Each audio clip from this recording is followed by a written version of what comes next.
नमस्कार दोस्तों, यह स्टॉक है बर्जर पेंट का और इसका चार्ट ओपन हुआ है मंथली टाइम फ्रेम पर। तो जब हम स्टॉक की चर्चा करते हैं तो देखते हैं कि जब भी ये स्टॉक जो है, देखिए यहाँ कितनी बार कंसोलिडेशन लिया, यानी इस लाइन को हम मान के चलेंगे line of control monthly basis पे। जब भी मंथली क्लोजिंग इसके नीचे आ जाएगी तो स्टॉक से हम पूरी तरह एग्जिट करने की कोशिश करेंगे, जो कि 559 है। या आप इसको थोड़ा सा और अपने आप को रिस्क को कम करना चाहते हैं तो आप दूसरा जो है रख सकते हैं stop loss weekly time frame पर 519 के स्तर को, 519 के स्तर को। जब भी 519 के नीचे स्टॉक जाएगा वीकली टाइम फ्रेम पर, हम इस स्टॉक से पूरी तरह एग्जिट कर जाएंगे। उसके पहले क्या कर सकते हैं, तो इस लाइन को हम हटा देते हैं, 519 को ही आधार मानते हैं। जब भी इसके नीचे जाएगा तो पूरी तरह से एग्जिट कर जाएंगे।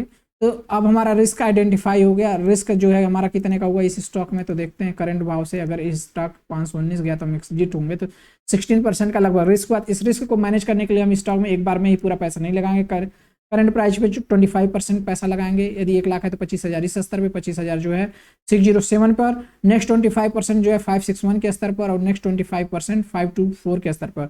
और वीकली क्लोजिंग यदि 519 के नीचे आ जाती है तो स्टॉक से पूरी तरह से एग्जिट कर जाएंगे। ठीक है, ये रही हमारी रिस्क को मिनिमम करने की स्ट्रेटेजी। अभी मैं देखता हूँ कि इस यहाँ डबल बॉटम का पैटर्न एक बना मंथली टाइम फ्रेम पे। मंथली टाइम फ्रेम जो है 1 से 3 साल के लिए वैलिड होता है।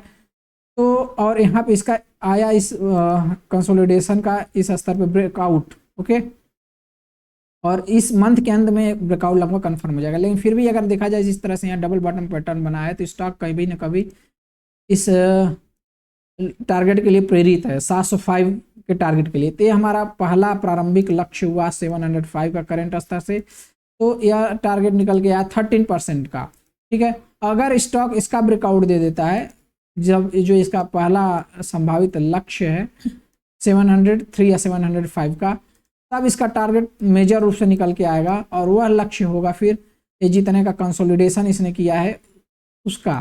ठीक है, तो ये पहले ब्रेकआउट का स्तर जब देगा तब उस समय एनालिसिस करना उचित रहेगा। फिर भी अगर हम पहले ही एनालिसिस कर दें तो फिर इस ब्रेकआउट के स्तर से इसका 954 के लक्ष्य देखने को मिलेंगे, जो कि यहाँ ब्रेकआउट के स्तर से 35% का होगा। लेकिन अभी ये बाद में होगा। उसके पहले क्या घटना घटनी है, पहले तो स्टॉक जो है यहाँ से जाएगा अपने इस स्तर तक। ठीक है, जो 705 का है निकल के आ रहा है इसका, जो कि 13.86 का बनता है। तो ये रहा इसमें हमारा एनालिसिस, और ये केवल एजुकेशनल पर्पज़ के लिए, कोई बाय सेल का रिकमेंडेशन नहीं है। आपको हमारा वीडियो यदि पसंद आए तो लाइक शेयर सब्सक्राइब करें। चलिए, धन्यवाद।